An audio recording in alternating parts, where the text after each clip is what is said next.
Halo teman-teman, jumpa lagi dengan saya di 2021 Ide Channel, channel yang berisi tentang ide-ide kreatif dan tentunya bermanfaat. Langsung saja langkah pertama kita isolasi seperti ini teman-teman.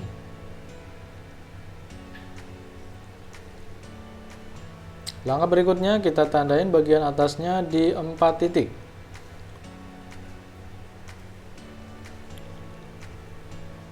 Langkah selanjutnya kita garis teman-teman. Kemudian kita gergaji di 4 sisi.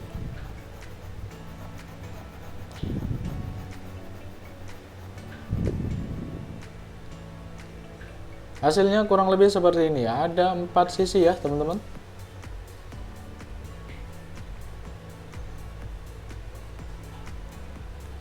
Kemudian kita panaskan dengan menggunakan api kompor.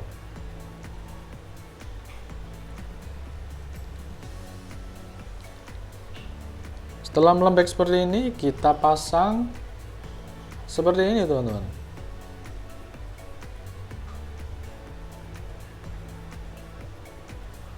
Kita tekan, kita tunggu hingga mengeras ya teman-teman. Kita pegang saja teman-teman. Dan hasilnya seperti ini.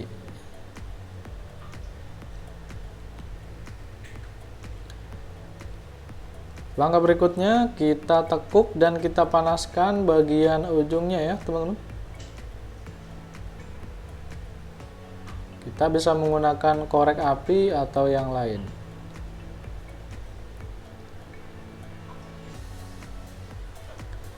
Kemudian kita tekuk dengan menggunakan penjepit baju atau menggunakan tang ya teman-teman. Kalau di rumah Anda ada tang, Anda bisa menggunakan tang teman-teman. Itu akan lebih mudah. Dan hasilnya seperti ini ya.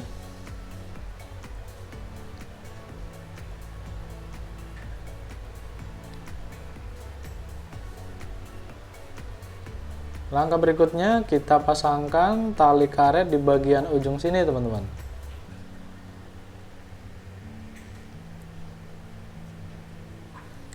Jika di rumah Anda punya potongan pipa yang tidak terpakai, Anda jangan buru-buru dibuang ya teman-teman. Anda bisa manfaatkan menjadi alat seperti ini teman-teman. Oke, dan ini bisa menjadi alat untuk memasang bola lampu atau melepas bola lampu ya teman-teman. Oke, langsung saja kita praktekkan seperti ini ya hasilnya ya. Dan cara kerjanya seperti ini teman-teman. Ini bisa masuk ya, bisa masuk dan bisa keluar. Ini bisa melepas dengan sangat mudah teman-teman. Anda bisa lihat sendiri hasilnya seperti ini teman-teman. Nggak ada kesulitan ya, nggak ada kesulitan sama sekali. Melepasnya pun sangat gampang ya. Anda bisa membuatnya di rumah ya, jadi Anda bisa menghemat sebesar kurang lebih 100.000 ya teman-teman. Mungkin cukup sekian dulu ya video kali ini. Semoga video sederhana ini ada sedikit manfaat ya buat teman-teman semua di rumah. Dan jika Anda suka dengan cara ini atau jika menurut Anda video ini bermanfaat, mohon bantu tekan like dan subscribe ya teman-teman. Biar Anda tidak ketinggalan juga video-video kreatif berikutnya dari channel ini. Terima kasih. Sampai jumpa lagi di video kreatif berikutnya. Terima kasih.